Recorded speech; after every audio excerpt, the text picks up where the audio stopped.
Esta é uma das imagens de maior qualidade da Lua. É aqui que começa a contagem regressiva da nossa história. Exatamente em 20 de julho de 1969, quando o homem pisou pela primeira vez na superfície lunar.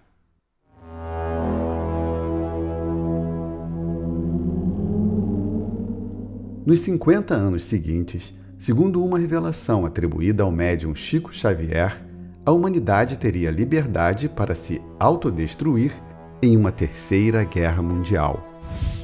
O prazo terminou em 20 de julho de 2019. Segundo a mesma revelação, como os humanos conseguiram evitar a guerra, ganharam outra contagem regressiva, mas agora para o início de uma nova era. Durante esses 50 anos da previsão de Chico, eu acho que a humanidade, bem ou mal, fez o dever de casa. Não houve uma guerra atômica.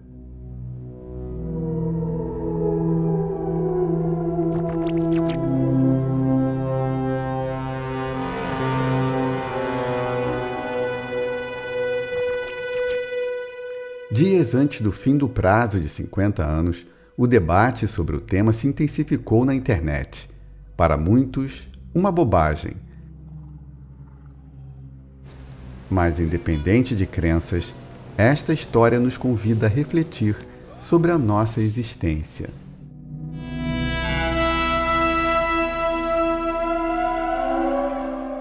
Vamos saber agora como surgiu a hipotética data limite de 2019. E mais, como teria sido, segundo seus propagadores, a Terceira Guerra Mundial e a invasão do Brasil. Para saber mais sobre o assunto, procurei o médium mineiro Geraldo Lemos Neto, o primeiro e principal divulgador da data limite. Para os comentários, entrevistei o escritor Rony Lima, o mitólogo José Carlos Leal e o padre Wanderson José Guedes. Geraldo é empresário do ramo imobiliário e preside a casa de Chico Xavier, em Pedro Leopoldo, a 40 quilômetros de Belo Horizonte. Em palestras no Brasil e no exterior, ele fala sobre o novo mundo a partir de 2057. A contagem já começou. Quando Chico Xavier falou comigo, em 1986, os meus cabelos ficaram em pé, apavorados. E ele também era pessimista. Ele achava que nós teríamos guerra nuclear. E, segundo ele, essa seria a última chance da humanidade em relação à sua autodestruição. Se, e somente se, a gente conseguisse, e note bem, ele fala isso inclusive no programa Pinga Fogo, se apenas nós nos suportarmos. Comigo ele vai dizer, nenhum de nós pode prever os avanços que nós teremos a partir desse momento. Nós estamos num momento de profunda comemoração, porque nós vencemos uma prova de fogo.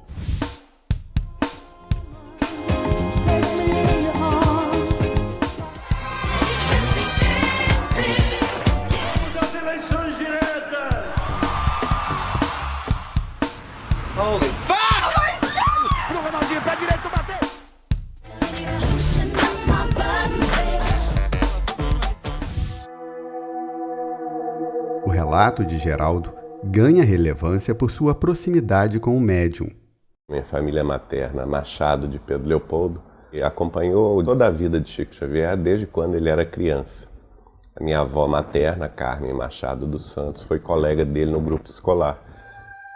A partir de 1984, Geraldo se aproxima ainda mais de Chico. Nessa época eu era casado com Eliana da Cunha Borges. O irmão dela, Vivaldo da Cunha Borges, morava com Chico Xavier. Ele é quem fez toda a diagramação dos livros do Chico Xavier a partir de 1975. E ele residia junto com Chico Xavier e também o Eurípides Higino dos Reis. E nós então convivíamos nessa intimidade.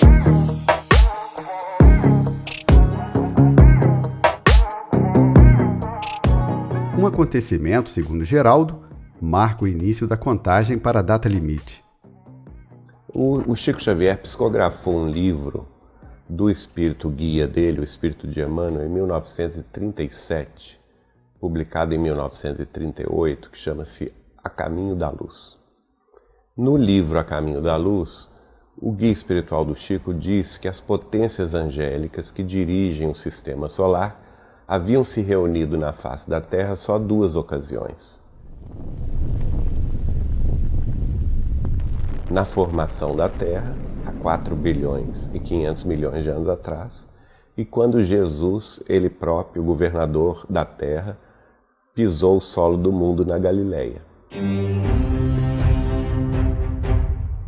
Então, o Emmanuel previu naquela época que estas potências angélicas se reuniriam outra vez na face da Terra, ou próximo da Terra, no final do século XX.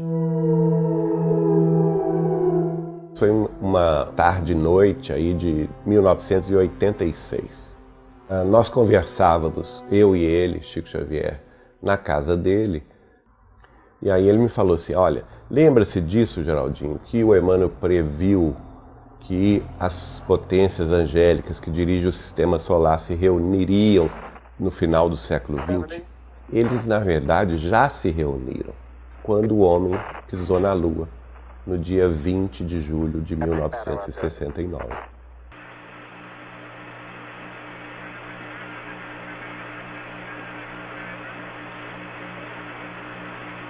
That's one small step for man, one giant leap for mankind. Os outros Cristos dos outros planetas do Sistema Solar estavam muito preocupados em relação ao avanço terrestre, militarista, de ordem termonuclear, para além da crosta terrestre. E nessa ocasião eles estavam querendo que o Instituto Universal da Justiça Divina cobrasse da humanidade os milênios de débitos sucessivos que nós tínhamos acumulado ao longo dos nossos, pelo menos, 7.000 anos de história.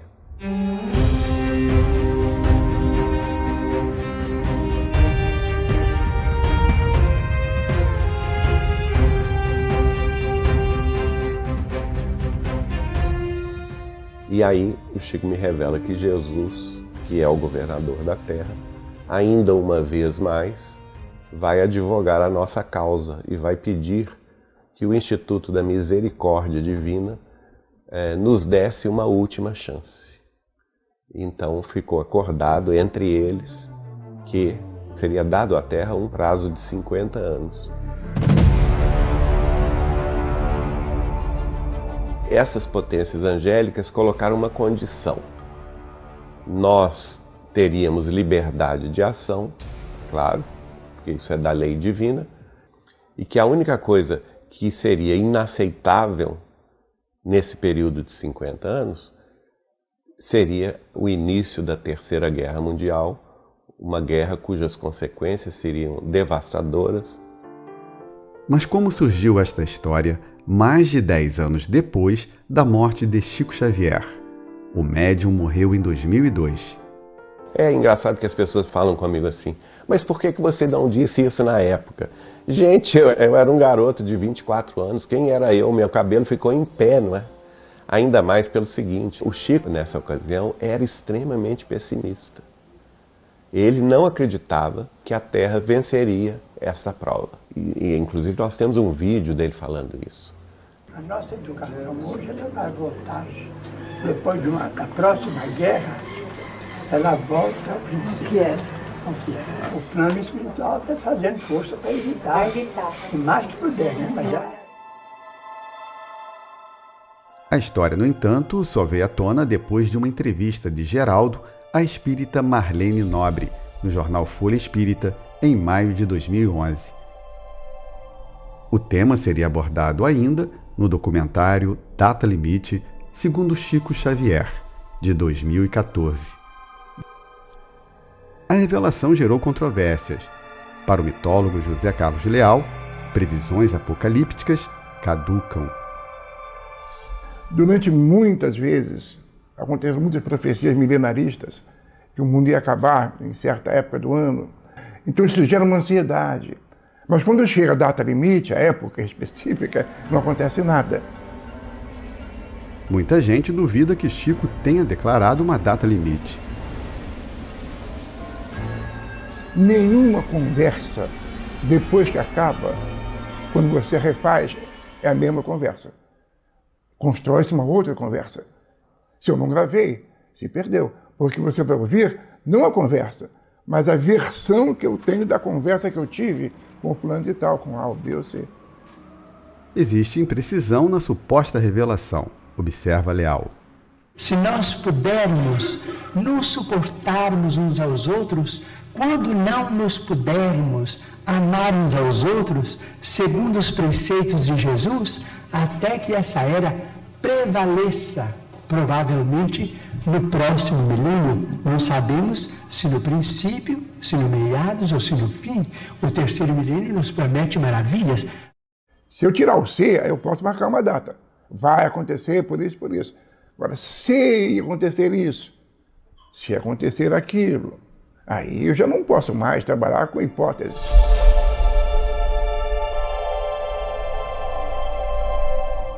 O padre e artista plástico Wanderson José Guedes não crê em fim apocalíptico, mas vê sinais de mudanças bruscas. Essa questão de que vai apocalíptico, o mundo vai acabar, não acredito nisso não. Mas que nós estamos passando por um processo altamente de mudança, isso é evidente, né? E que vai vir alguma coisa, o que virá, a gente não sabe. Geraldo argumenta que tudo o que disse sobre a data limite se baseia em informações publicadas em livros, vídeos e entrevistas de Chico Xavier. Reconhece, porém, que a revelação do início da contagem foi feita apenas em uma conversa privada. Ninguém ouviu ele falando comigo que seria o começo desse período de 50 anos, seria a data que o homem pisou na Lua. Isso não tem, ninguém nunca vai ouvir isso, porque foi uma conversa particular minha com ele em 1986. Para Leal, nem mesmo o próprio Chico, tão admirado no meio espírita, poderia saber o dia fatídico. O Chico é uma pessoa notável. Tão notável do ponto de vista mediúnico, quanto como ser humano, né? Inclusive acreditam ou dizem que ele é um protótipo do homem da nova era, do ponto de vista moral. Mesmo Chico Xavier não sabe de todas as coisas. E sabe por que ele não sabe? Porque Jesus também não sabia. E Jesus é a super, né, imagem, a super figura da cristandade. Em uma ocasião, conversaram com ele sobre o final dos tempos, ele fez umas previsões, e perguntaram a ele qual era a data. Disse, nem eu sei, só o Pai sabe. O Pai a gente interpreta como Deus, né? Agora, se ele não sabe, é muito difícil que alguém saiba.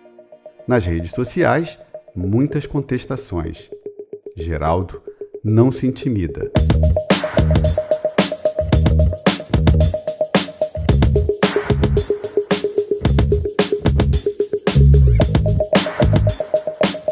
Eu não tenho a menor preocupação com essa questão. Vamos pegar a vida e a obra de Chico Xavier. Ela nunca cai em descrédito, porque a verdade é que esse homem, em 75 anos de dedicação à psicografia, à mediunidade com Jesus e o Espiritismo, publicou 525 livros. Alguns desses livros têm 700 páginas. É a maior obra em língua portuguesa da história. Ele já vendeu no mundo todo mais de 50 milhões de exemplares. A obra dele já foi traduzida e vertida para mais de 30 idiomas. Chico Xavier tinha, nesta vida, né, gente, terceiro ano primário. Vai escrever um livro com conceitos profundos, em que ele fala questões interessantíssimas. 1958, em última análise, chegaremos a saber que a matéria é luz coagulada, substância divina que nos sugere a onipresença de Deus. Olha o que surgiu em 2018. Os físicos chamam de condensado de Bose-Einstein o estado da matéria que se dá em certos materiais quando alcançam temperaturas próximas do zero absoluto. A luz, por exemplo, sob condições especiais, pode se comportar como um líquido que desvia dos obstáculos e que encontra seu caminho assim como um fluxo d'água. Luz líquida é considerada o quinto estado da matéria. Luz coagulada, olha aí. Não é? A fonte da BBC.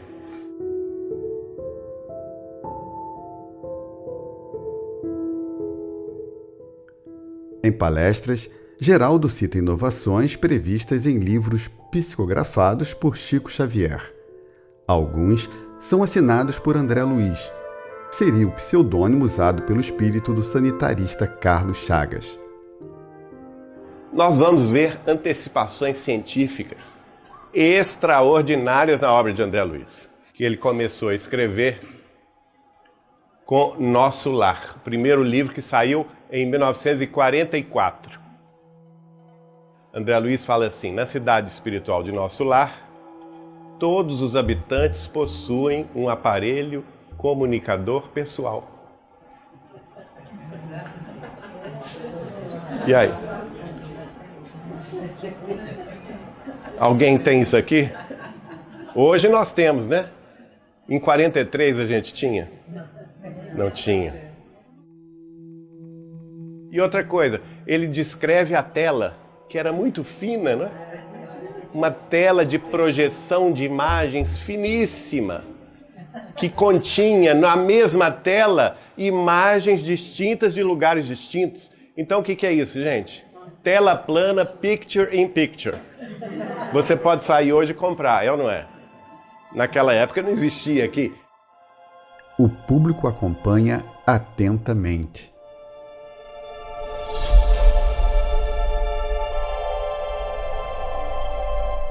Ele descreve o sistema de transporte de Nosso Lar baseado em repulsão eletromagnética.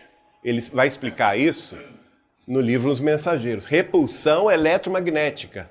Onde nós temos isso hoje na Terra? No Japão, na China e na Coreia. Os trens tipo maglev que não tocam o solo.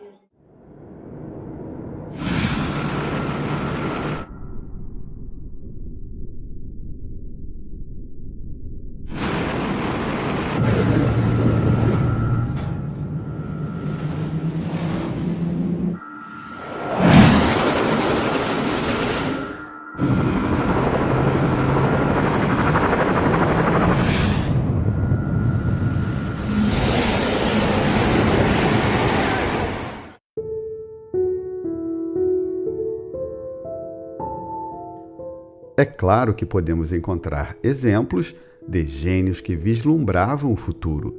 Leonardo da Vinci projetou o parafuso helicoidal em 1493, o que muitos identificam como o esboço de um helicóptero. Mas nas palestras de Geraldo, Chico vai além da imaginação. Fala, por exemplo, numa época que se considerava o elétron indissociável, fala que ele é dissociável. E hoje estão aí os aceleradores de partículas na França, na divisa da França com a Suíça, nos Estados Unidos e até em Campinas, no Brasil, provando isso, que o elétron é dissociável, sim, em subpartículas. André Luiz vai escrever: matéria é energia, o pensamento é composto por ondas com velocidades supraluminais, e o pensamento tem forma e tem natureza. Ele é físico, ele é uma força física. Hoje, agosto de 2016, revista Nature Medicine, volume 22, número 8. Pensamento sombrio adoece o corpo físico. E hoje, na ciência, olha aí, pensamento é matéria supraluminal. Não é isso que ele tinha dito? Aqui nós vamos ver Emmanuel, no livro Pensamento e Vida. O que ele diz lá? A eletricidade é energia dinâmica, o magnetismo é energia estática, o pensamento é força eletromagnética. Isso é física, gente. E aí ele vai falar sobre a corrente mental. Toda partícula da corrente mental, nascida das emoções e desejos recônditos do espírito, se desloca produzindo irradiações eletromagnéticas. Isso é a base do que, gente? Da sintonia. Por isso que a gente entra em sintonia imediata com aqueles que pensam e sentem como nós.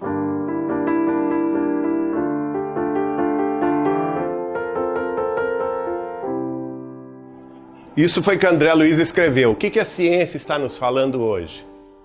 Publicação da revista The Neuroscience of Identity. Vai nos mostrar o modelo quântico do pensamento pela experiência de Jacob Greenberg Zibelbaum. Uma experiência prática realizada por cientistas para comprovar o modelo quântico de consciência.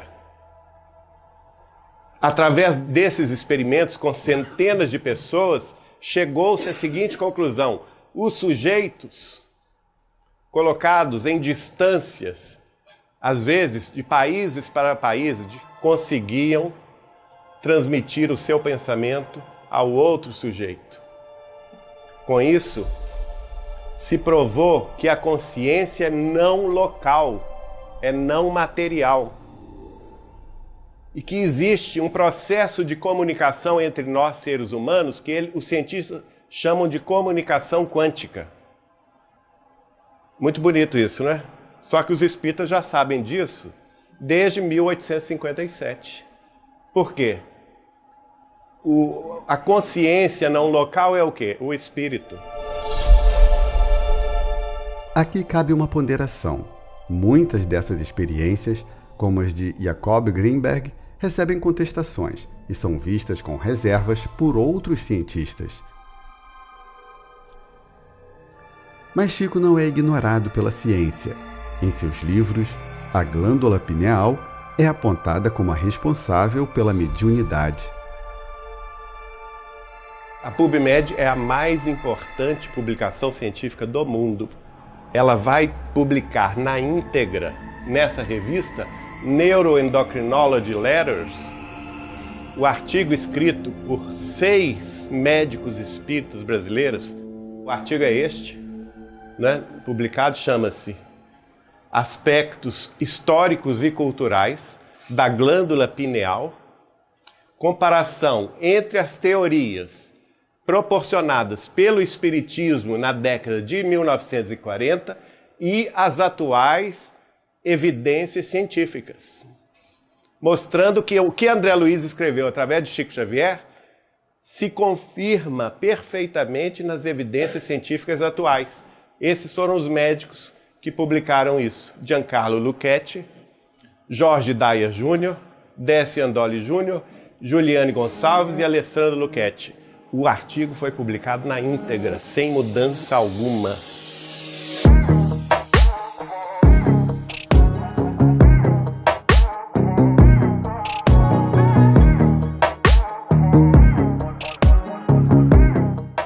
As previsões nos livros psicografados por Chico chocaram até espíritas.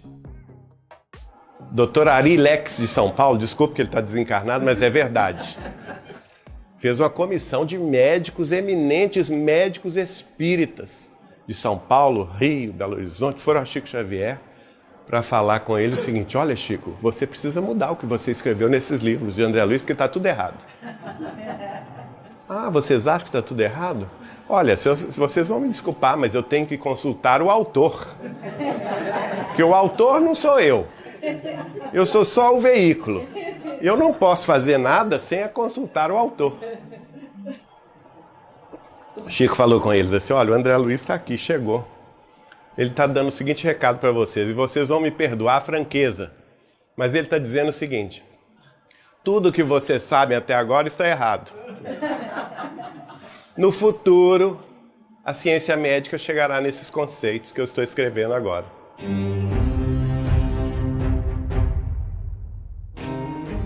Chico Xavier surpreende também quando fala do passado. Seria muito fácil para o Chico acompanhar o conhecimento humano e dizer coisas que todos sabemos. Se você ler os 4 evangelhos, você vai ter uma informação sobre um apóstolo chamado Pedro. E fala-se na sogra de Pedro, mas não se fala na mulher de Pedro. Então passou a ideia de que Pedro fosse viúvo. Mas em Paulo e Estevão, o Emmanuel, contando a história de Paulo e Estevão, ele diz que quando Pedro foi a Roma com Paulo, levou 2 filhas com ele, e a mulher. Isso não está em lugar nenhum. Isso contraria a tradição. Então tem muita coisa que ele diz, que os espíritos dizem, né, e que não correspondem à realidade histórica, ou médica, ou social, que existem por aqui. E isso prova ou comprova a independência dele. E será que Chico Xavier pôde enxergar como teria sido a Terceira Guerra Mundial?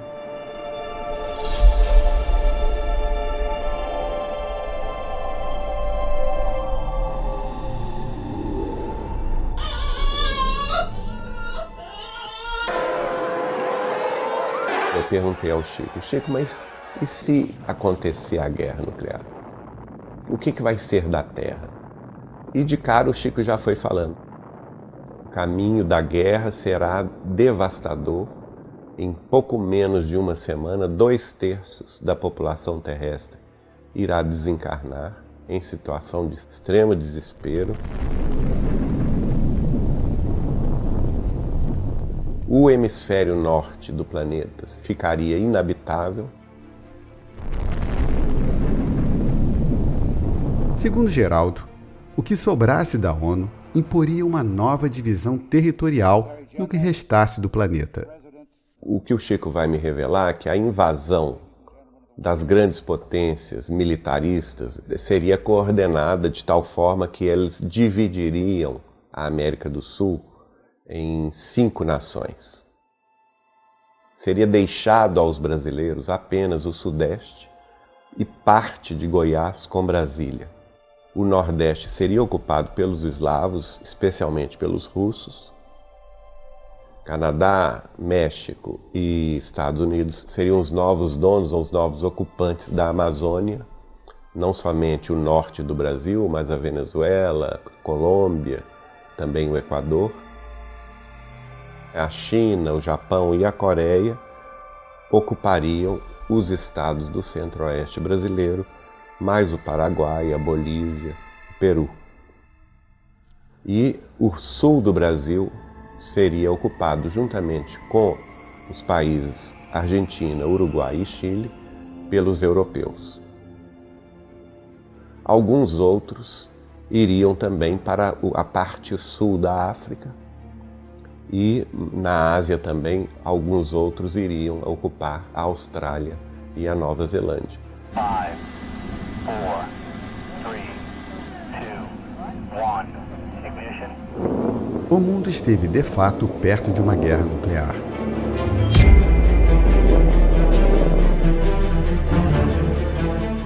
Em 26 de setembro de 1983, o tenente-coronel russo Stanislav Petrov recebe alerta sobre mísseis americanos disparados contra a então União Soviética.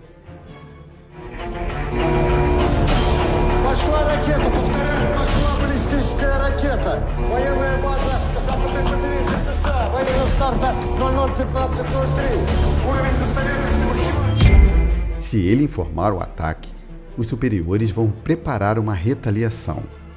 A Terceira Guerra está prestes a começar. Всем немедленно занять свои места. Права достоверных запуска. Возможно, 50/50. Нельзя больше ждать, мы теряем время. Мы не успеем ответить, ты должен принять решение. Stanislav desconfia de um erro e classifica o alarme como um falso. No entanto, mais avisos de mísseis se sucedem. O clima é tenso. Mas o oficial segue a intuição e reporta aos superiores todos os alarmes como falsos. Stanislav tinha mesmo razão. Era um erro do sistema. A atitude de Stanislav prejudica sua carreira. Passa a não ser considerado confiável por deixar de informar a real situação. Em 2017, morreu pobre, aos 77 anos, em uma cidade perto de Moscou. Mas pelo menos houve tempo de Stanislav receber uma pequena homenagem. Em 2006, em cerimônia na ONU, a Associação de Cidadãos do Mundo lhe entregou uma estatueta de cristal no formato de uma mão, segurando o globo com a inscrição "Para o homem que impediu uma guerra nuclear". Stanislav ganhou ainda um cheque de $1.000.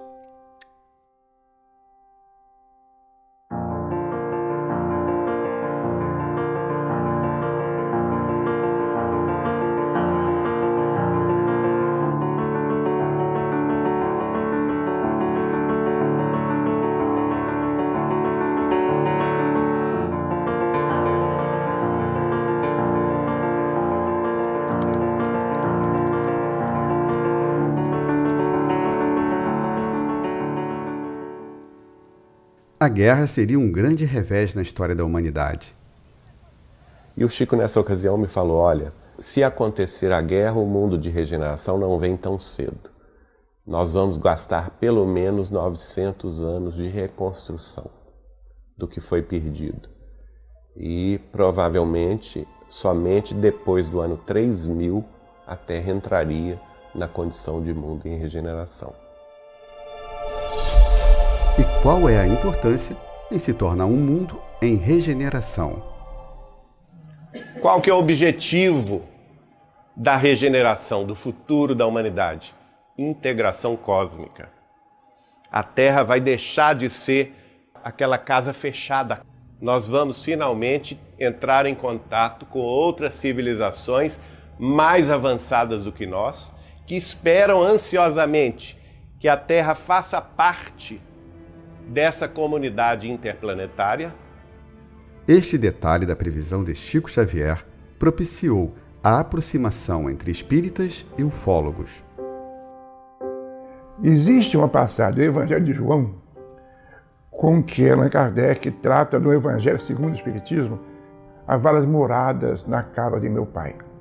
Se não fosse assim, eu já vos teria dito. Allan Kardec interpreta isso, essa passagem de João, como sendo mundos. As valas moradas seriam os vários mundos. Ele admite, por exemplo, Kardec, que em nosso meio existem espíritos encarnados de outros planetas. A partir do documentário Data Limite, nós ficamos conhecendo então um dos maiores ufólogos brasileiros, que é o Ademar Gevaerd. E passamos a frequentar os congressos que ele organiza de ufologia aqui no Brasil. E a partir daí tivemos contato também com outras pessoas ligadas da ufologia mundial, que mostra desconhecimento afirmar que o contato não acontece. Ele já acontece. É impressionante a quantidade de informações relativas aos contatos já realizados, principalmente no mundo militar.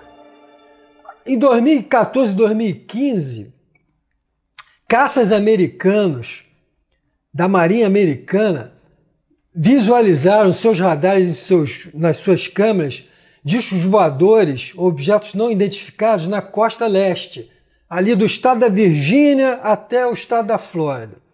Foram feitas algumas imagens.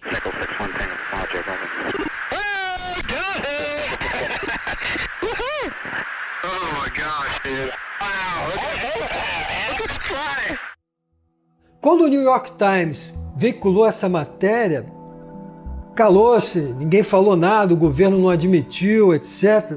Mas agora, coincidentemente, em 2019, o Pentágono finalmente confirmou, não, as imagens eram verídicas, foram fatos, objetos não identificados.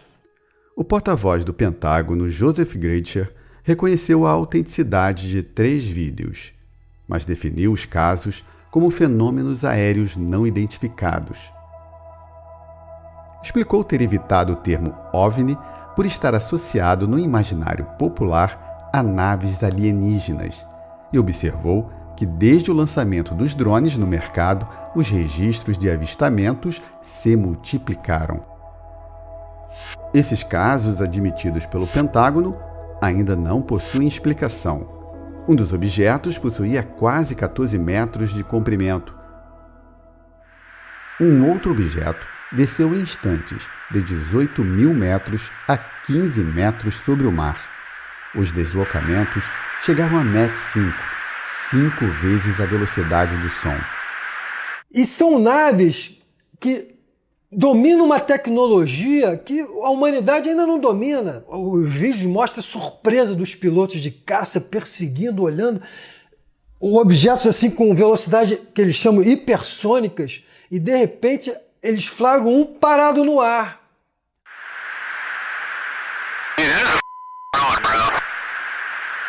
There's a whole fleet of them. Look on the ASA. My gosh. They're all going against the wind. The wind's 120 knots from the west. Look at that thing, dude.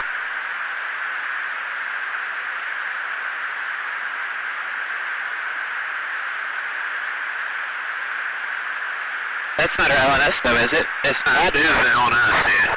Well, if there's like... Look at that thing. It's rotating.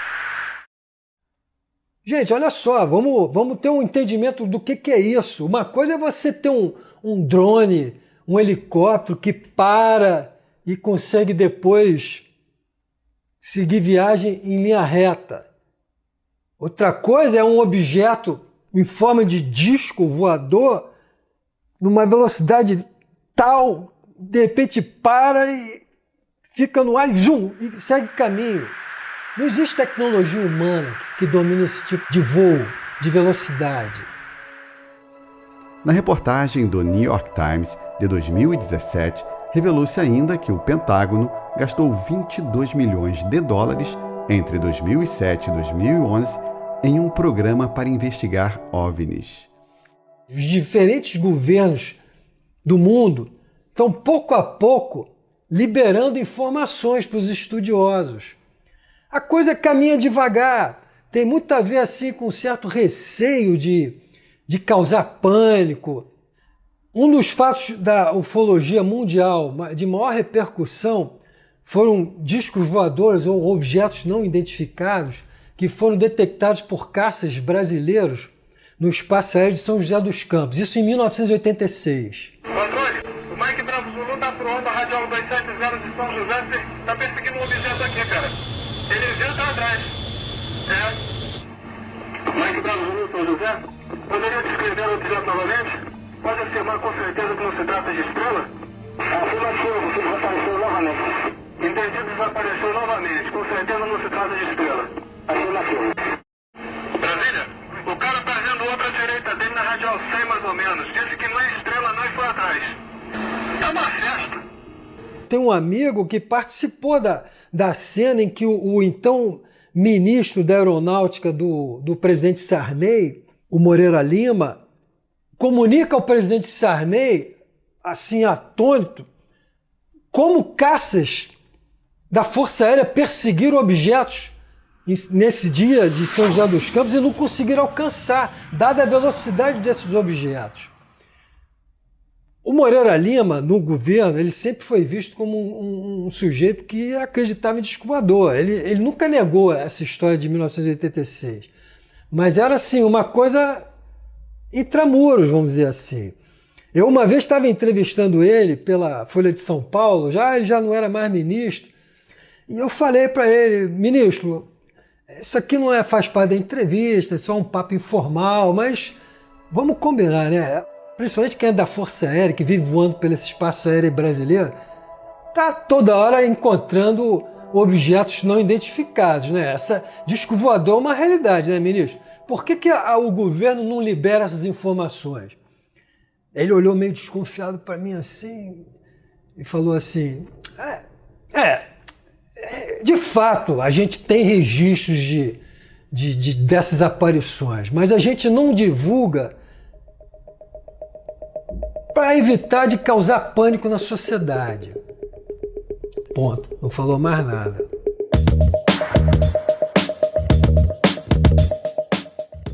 Para Rony, depoimentos relevantes comprovam a visita de naves alienígenas à Terra. Um depoimento que me chamou muita atenção nos últimos anos foi do astronauta Edgar Mitchell. Ele morreu em 2016. Esteve na Lua, na Apollo 14. Ele cita depoimentos de amigos dele que diziam que, por diversas vezes, bases americanas com ogivas nucleares, inclusive apontadas para então União Soviética, foram visitadas por discos voadores, e alguns desses casos, esses discos voadores desarmaram essas ogivas nucleares, anularam os códigos de lançamento. Muita gente que não acredita ou acha do outro mundo essa história de disco voador vai pensar assim, ah não, mas que isso, é história. Olha só, tem que entender que uma pessoa do top desse astronauta, esse ex-astronauta, tem um nome a zelar, entendeu? Então não é qualquer figura que chega com a qualidade dele de ter sido um integrante do projeto Apollo, de ter estado na Lua, não qualquer um que bota a cara a tapa para declarar publicamente todas essas coisas. Estas civilizações extraterrestres, explica Geraldo, estariam muitas vezes em outro plano ou dimensão. São outras dimensões. As pessoas precisam entender o seguinte, quem explica muito bem isso é o próprio Emmanuel no livro Consolador, de Chico Xavier, na pergunta de número 73. Quando se pergunta ao espírito de Emmanuel se as outras civilizações extraterrestres, na composição orgânica dos corpos, seriam iguais à civilização terrestre. A resposta de Emmanuel é muito clara. Isto é impossível. Cada planeta tem a sua forma de vida em sintonia com a organização da matéria que lhe é própria. Mas as sondas enviadas a Marte, Vênus, Titã ou qualquer outro lugar do Sistema Solar não encontraram nenhuma outra forma de vida.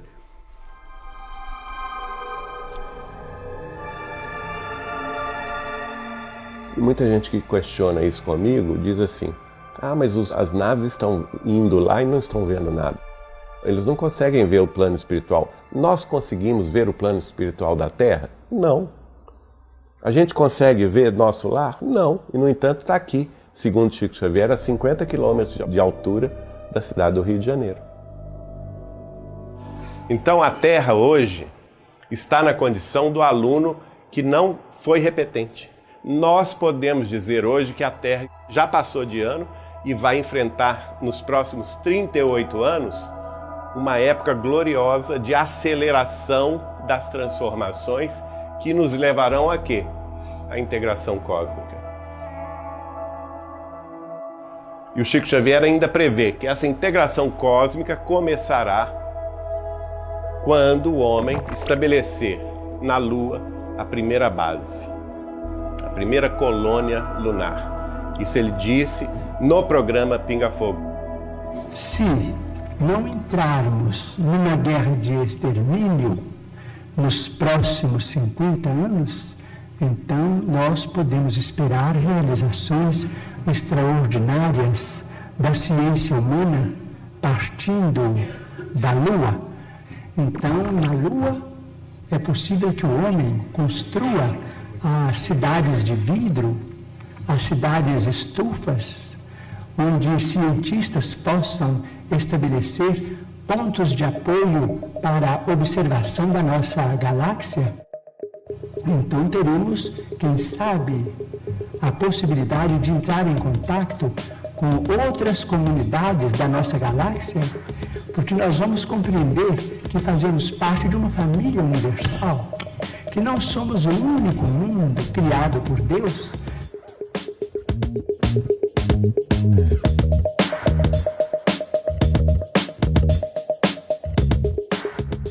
A NASA prevê a volta à Lua a partir de 2024, com a missão Artemis. With Apollo in the history books, the Artemis mission has begun, and we are well on our way to making NASA's Moon to Mars mission a reality. A agência americana planeja ainda lançar uma estação na órbita da Lua, futuro ponto de partida de missões à superfície lunar, a partir de 2028. É o sinal de que as inteligências extraterrestres poderão se apresentar para nós. Interessante que ele vai me dizer, em 1986, que eles virão trazer conquistas extraordinárias, conquistas inimagináveis no campo da ciência, da tecnologia.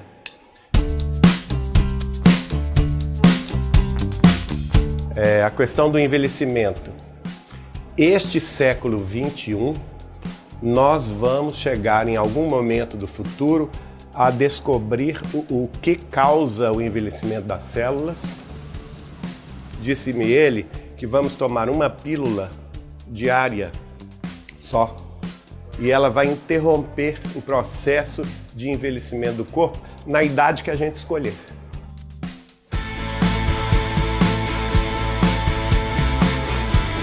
A ciência terrestre vai evoluir a tal ponto em que a mulher será desobrigada de ser mãe.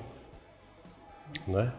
A fertilização in vitro vai chegar a um ponto em que nós teremos na Terra hospitais chamados institutos de reencarnação, em que os espíritos reencarnantes irão reencarnar lá.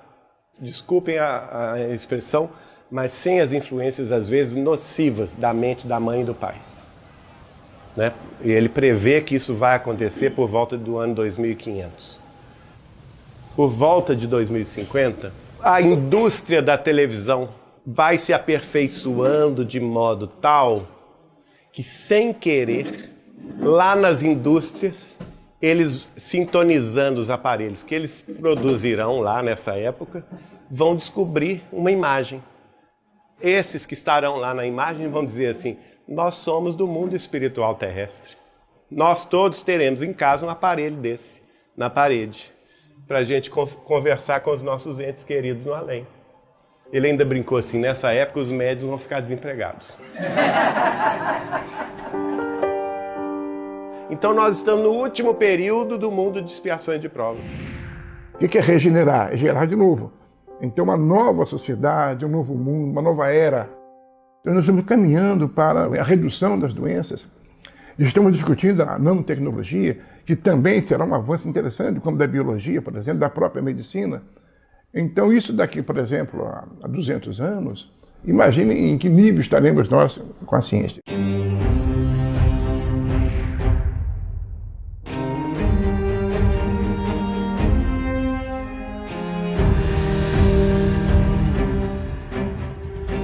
O arquiteto e pensador Buckminster Fuller calculou todo o conhecimento que o Homo sapiens havia reunido desde o seu aparecimento, há 300 mil anos na África.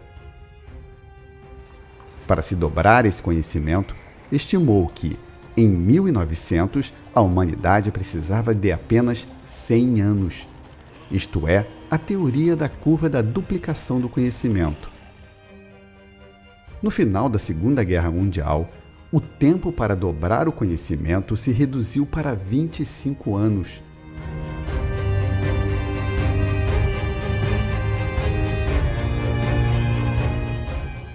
Nos anos 2010, bastava apenas um ano. A partir de 2020, com a inteligência artificial e a internet das coisas, o homem passa a duplicar o conhecimento de toda a sua história a cada 12 horas. Agora, de que modo vamos associar essa ciência progressista com a moral? Essa é a questão. A moral ainda é o nosso maior problema. Porque por mais que nós avancemos, né, do ponto de vista tecnológico, científico, a gente não avança muito do ponto de vista moral.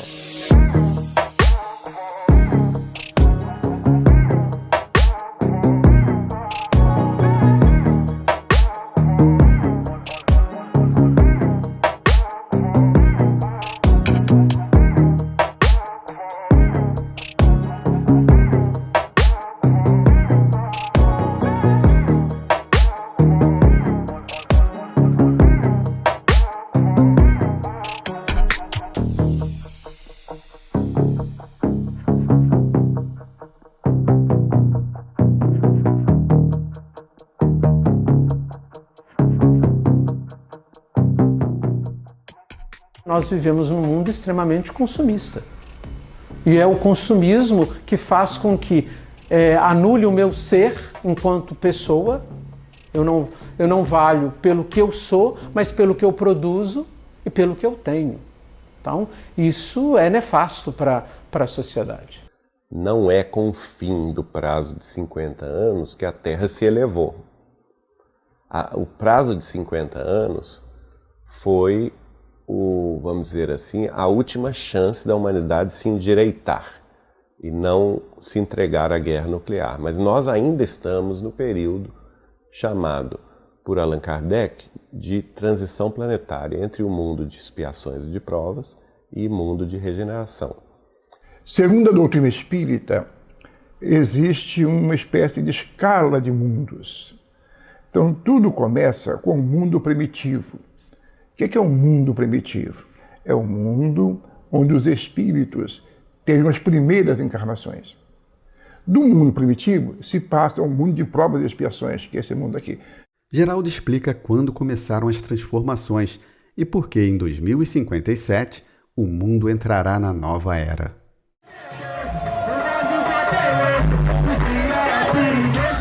O início do período está lá no final do livro A Gênese, os Milagres e as Predições segundo o Espiritismo, publicado por Kardec em 7 de janeiro de 1868, em que os espíritos informam a Allan Kardec que a Terra tinha iniciado essa transição planetária 100 anos antes da publicação do Livro dos Espíritos. Então, 100 anos antes de 1857, dia 18 de abril, é 1757.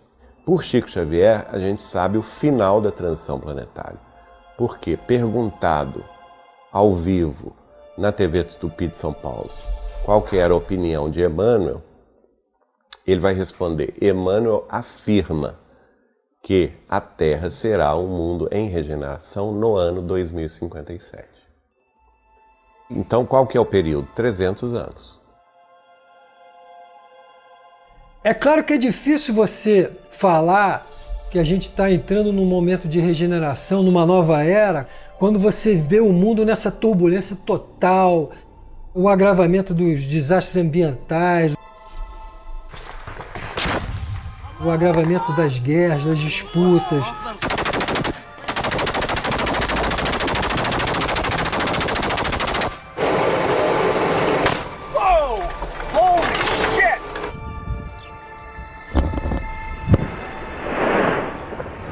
Quando você está construindo um novo, quando você parte para uma nova fase, uma nova era, isso significa que o velho, que é podre, que é antigo, tem que ser destruído. Eu não vejo o conflito como algo negativo. Eu acho que o conflito ele é muito positivo, porque ele nos chama a atenção para uma nova realidade, para aquilo que nós temos que mudar. A vida, enquanto nessa realidade, ela tem que haver conflitos mesmo, mas para que nós possamos aprender com esses nossos conflitos, né? Não como um sentido, um conflito onde nós entramos num processo de guerra, onde eu imponho sobre o outro a minha ideia e escravizo. Não. Todos os protestos, toda essa configuração do mundo, eles todos têm uma conexão. É a insatisfação com essa realidade que está aí. Por isso que vem essa crise toda, né? Esses ativistas, não só da natureza, mas as mulheres querendo o direito delas, as minorias querendo os seus direitos. O mundo, ele é uma grande aldeia.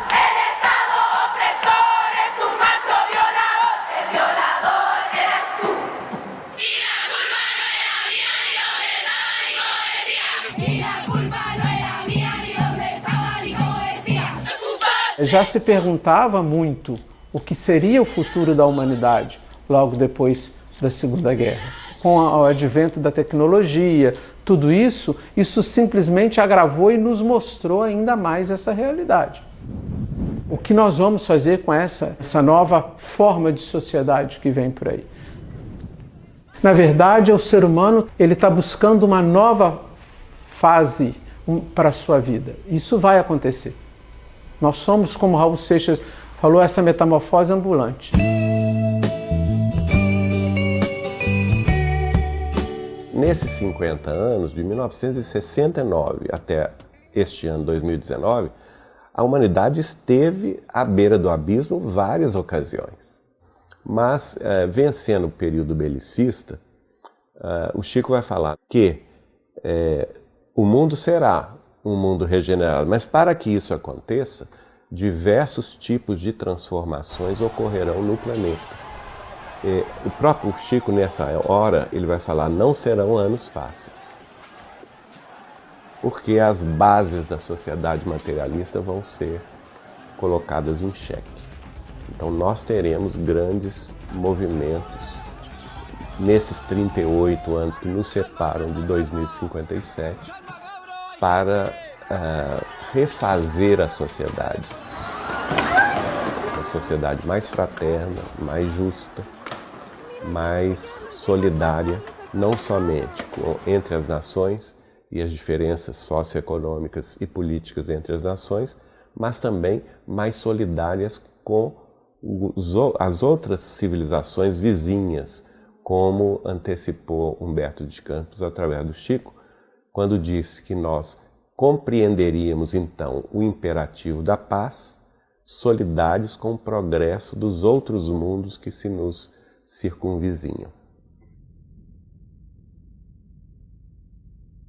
Na hora que realmente cair a ficha da humanidade e perceberem que realmente os discos voadores e os seres extraterrestres existem, isso vai ser uma revolução cultural do pensamento humano extraordinário, que vai inclusive causar assim uma problemática muito grande para a visão espiritual de todas as religiões. O pensamento dominante das grandes religiões do mundo é ainda extremamente etnocêntrico. A humanidade é o centro do universo. A gente ainda não escapou dessa visão. Na hora que essa coisa virar uma evidência científica, cultural, aí é a data limite mesmo. Aí a gente vai poder chegar e dizer assim, não, realmente, as bases foram lançadas lá atrás, agora a gente realmente está numa nova era.